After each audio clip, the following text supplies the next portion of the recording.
اعوذ باللہ من الشیطان الرجیم بسم اللہ الرحمن الرحیم لن تنالوا البر حتى تنفقوا مما تحبون وما تنفقوا من شيء فإن اللہ به علیم۔ اس آیت کا حوالہ میں دے چکا ہوں آیہ بر کے ضمن میں کہ یہ جو نیکی ہے مظاہر نیکی میں سے، عملی نیکی میں سب سے بڑی، سب سے پہلی، سب سے مقدم انسانی ہمدردی، اور انسانی ہمدردی میں اپنا مال خرچ کر سکنا، اور مال بھی وہ کہ جو محبوب ہو، ردی ہو، دل سے اتر گیا ہو، بوسیدہ ہو گیا ہو، وہ کسی کو دے کر اور سمجھا جائے کہ حاتم طائی کی قبر پر لات مار دی میں نے، تو وہ حماقت ہے اپنی جگہ پر۔ لن تنالوا البر حتى تنفقوا مما تحبون، تم ہرگز نہیں پہنچ سکو گے نیکی کے مقام کو جب تک کہ خرچ نہ کرو اس میں سے جو تمہیں پسند ہے۔ وما تنفقوا من شيء فإن اللہ به علیم، اور جو کچھ بھی تم خرچ کرو گے اللہ کو اس کا علم ہے۔ کل طعام کان حلا لبنی اسرائیل الا ما حرم اسرائیل علی نفسہ من قبل ان تنزل التوراۃ۔ یہ بھی ایک جھگڑا تھا، یہودی کرتے تھے کہ ان کی شریعت میں اونٹ کا گوشت حرام تھا۔ حضور نے آ کر جو حرام چیزوں کا اعلان کیا اس میں اونٹ کا گوشت حرام نہیں ہے۔ ان کا اگر شریعت یہ وہی ہے، اگر شریعت موسوی ہے تو یہ تغیر کیسے ہو گیا؟ اس کی حقیقت بتائی ہے کہ تورات کے نزول سے قبل حضرت یعقوب علیہ السلام کو ذاتی جیسے بات ہوتی ہے کہ شاید ناپسند ہے، انہوں نے اونٹ کا گوشت اپنے اوپر حرام کر لیا تھا۔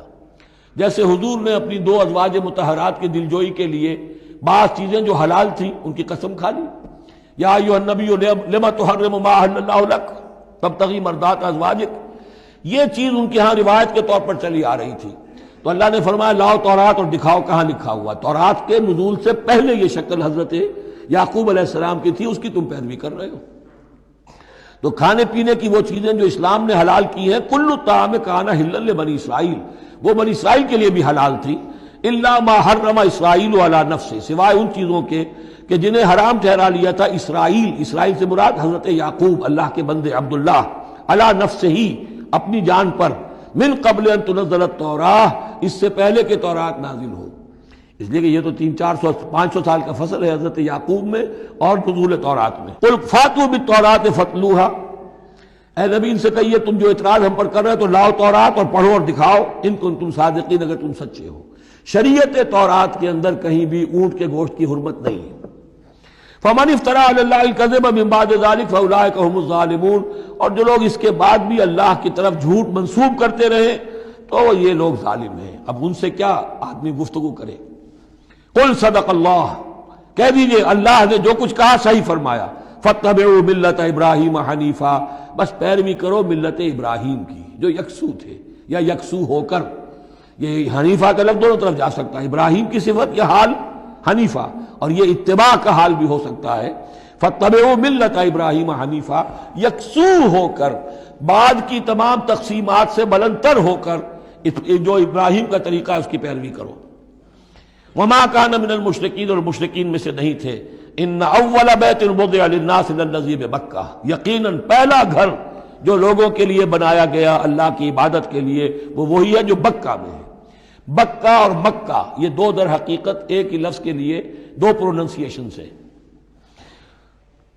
ان اول بیت وضع للناس للذی ببکہ مبارکا وہدی للعالمین، برکت والا ہے اور تمام جہان والوں کے لیے ہدایت کا ذریعہ ہے۔ فیہ آیات بینات المقام ابراہیم، اس میں آیات بینات ہیں۔ ترتیب دیکھ لیجئے، وہاں کے 4 رکوع جو تھے ان میں پہلے اس کا ذکر ہوا تھا، پھر باقی ساری گفتگو تھی۔ یہاں ترتیب الٹ گئی ہے، ساری گفتگو کے بعد اب آخر میں یہ حصہ جو ہے تیسرا اس کا وہ ختم ہو رہا ہے، اس نصف اول کا، اور آخر میں تذکرہ حضرت ابراہیم کا ہے۔ مضامین وہی ہیں، ترتیب بدل گئی ہے۔ فی آیات بینات، اس میں تو بڑی روشن نشانیاں موجود ہیں۔ مقام ابراہیم، جیسے مقام ابراہیم، ومن دخلہ کان آمنا، اور جو بھی اس میں داخل ہو جاتا ہے امن میں آ جاتا ہے۔ بدترین پورے عرب کے اندر خوریزی ہوتی تھی، لیکن حرم میں اپنے باپ کے قاتل کو بھی اگر دیکھ لیتے تھے تو کچھ نہیں کہتے تھے۔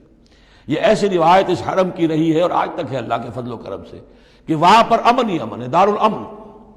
من دخلہ کان آمنا وَلِلَّهِ عَلَى النَّاسِ حِجُّ الْبَيْتِ مَنِ اسْتَطَاعَ إِلَيْهِ سَبِيلًا، اور للہ علی الناس، اب لام اور علی کو یہاں نوٹ کر لیجئے، اللہ کا حق ہے لوگوں پر کہ وہ حج کرے اس کے گھر کا، جو بھی استطاعت رکھتا ہو اس کے سفر کی۔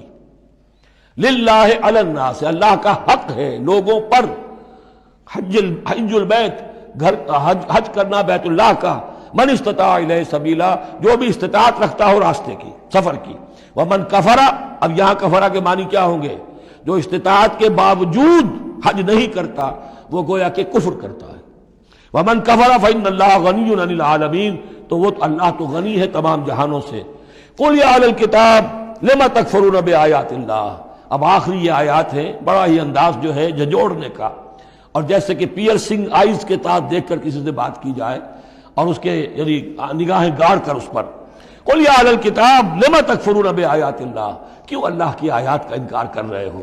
واللہ شہید علی ما تعملون، اور جبکہ جو کچھ تم کر رہے ہو اللہ اسے دیکھ رہا ہے۔ قل یا اہل الکتاب لم تصدون عن سبیل اللہ، کہہ دیجئے ہے کتاب والو کیوں روکتے ہو اور روکتے ہو؟ صدہ یسد دونوں معنی دیتا ہے، لازم بھی متعدی بھی، خود رک جانا، دوسروں کو روکنا۔ کیوں رکتے ہو اور روکتے ہو اللہ کے راستے سے؟ من آمنا، جو ایمان لے آتا ہے، تبغونہا عوجا، تم اس کے لیے ٹیڑھ تلاش کرتے ہو، سازشیں کرتے ہو کہ صبح کو ایمان لاؤ اور شام کو کافر ہو جاؤ، تاکہ یہ ایمان والے جو ہیں ان کے دل میں بھی وسوسے اور دغدغے پیدا ہو جائیں۔ من آمن تبغونہا عوجا، تم چاہتے ہو کہ وہ بھی کج راستہ اختیار کر لے، وانتم شہداء، اور تم خود جانتے ہو جو کچھ کر رہے ہو۔ وما اللہ بغافل عما تعملون، اور اللہ غافل نہیں اس سے جو تم کر رہے ہو۔ لیکن ان تمام سازشوں کے جواب میں اہل ایمان سے کہا گیا یا ایھا الذین آمنوا ان تطیعوا فریقا من الذین اوتوا الکتاب یردوکم بعد ایمانکم کافرین، اے وہ لوگوں جو ایمان لائے ہو، اگر ان اہل کتاب کے ان کسی گروہ کی تم پیروی کرو گے تو یہ تمہیں لازماً لوٹا کر لے جائیں گے تمہارے ایمان کے بعد، پھر تمہیں کفر کی حالت میں لے جائیں گے۔ وَكَيْفَ تَكْفُرُونَ، اور سوچو تو صحیح کیسے کفر کرو گے، کیسے اس راستے پر جاؤ گے۔ وَأَنْتُمْ تُتْلَىٰ عَلَيْكُمْ آیَاتُ اللَّهِ، جبکہ تم پر اللہ کی آیات پڑھ کر سنائی جا رہی ہیں۔ وَفِيكُمْ رَسُولُهُ، اور تمہارے اندر اس کا رسول موجود ہے بنفس نفیس۔ اس سے آپ اندازہ کیجئے کہ علماء یہود کا کتنا اثر تھا۔ اوس اور خزرج کے لوگ بڑے مرعوب تھے، چونکہ یہ ان پڑھ لوگ تھے، کوئی کتاب نہیں، کوئی شریعت نہیں، کوئی قانون نہیں۔ یہ لوگ صاحب کتاب تھے، صاحب شریعت تھے، ان کے ہاں علماء تھے، تو مرعوب تھے۔ لہذا یہاں جو اوس اور خزرج کے لوگ اسلام لے آئے تھے ان کے بارے میں اندیشہ ہوتا تھا کہ کہیں ان ساری ریشہ دوانیوں کا شکار نہ ہو جائیں۔ وَكَيْفَ تَكْفُرُونَ وَأَنْتُمْ تُتْلَىٰ عَلَيْكُمْ آیَاتُ اللَّهِ وَفِيكُمْ رَسُولُهُ، کیسے کفر کرو گے تم جبکہ تمہیں اللہ کی آیات پڑھ کر سنائی جا رہی ہیں اور اللہ کے رسول تم میں موجود ہیں۔ وَمَن يَعْتَصِم بِاللَّهِ فَقَدْ هُدِيَ إِلَىٰ صِرَاطٍ مُسْتَقِيمٍ، اور جو اللہ سے چمٹ جائے اس کی ہدایت ہو گئی ہے صراط مستقیم کی طرف۔ جو اللہ کی پناہ میں آ جائے، جیسے بچہ اگر اسے خطرہ محسوس ہو، شیرخوار بچہ دوڑ کر آ کے ماں سے چمٹ جائے گا، اب وہ یہ سمجھے گا میں قلعے میں آ گیا ہوں، اب مجھے کوئی کچھ نہیں کہہ سکتا، میں اپنی ماں کی گود میں آ گیا، ماں سے چمٹ گیا۔ اسے کیا پتا کہ کوئی درندہ صفت انسان اسے کھینچے ماں کی گود سے، اچھالے اور کسی بلم کے اوپر کسی نیزے کی انی کے اندر پرو لے۔ ایک بچہ یہ سمجھتا ہے کہ میں ماں کے پاس آ گیا تو بس میں اب پناہ میں ہوں۔ ایسے ہی من یعتصم باللہ، جو اللہ کی پناہ میں آ گیا، فقد ہدی الی صراط مستقیم، اس کی ہدایت تو ہو گئی سیدھی راہ کی طرف۔ اللہم ربنا اجعلنا منہم، اللہم ربنا اجعلنا منہم۔